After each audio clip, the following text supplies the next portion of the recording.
काँग्रेस बरोबर आता कुणाचं राहण्याची इच्छा नाहीये. काँग्रेस ही दुभंगली गेलेली आहे. आणि मुळामध्ये सांगली असेल, सातारा असेल, त्या भागामध्ये पाहिलं तर काँग्रेस ही अत्यंत पिछाड झाली.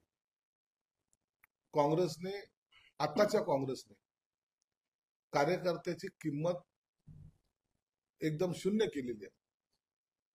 एखाद्या वेळेला इतर कोणत्याही पक्षात जाऊ पण काँग्रेस बरोबर काम करणार नाही अशी अनेकाची मानसिकता आहे. म्हणून आता ही येणारी निवडणूक असेल किंवा येणारी सत्ता असेल, या सत्तेला वाट पाहण्यापेक्षा आताच आपलं बस्तान कुठेतरी मांडावं असा अनेकाची इच्छा आहे. म्हणून तुम्ही जर पाहत असाल तर रोज शिवसेनेमध्ये, भाजपमध्ये आणि अजितदादाच्या राष्ट्रवादीमध्ये सुद्धा प्रचंड जे लाईन लागलेली ती प्रवेशाची लागलेली. मला वाटतं भविष्यामध्ये काँग्रेसचं अस्तित्व महाराष्ट्रामध्ये शून्य होईल.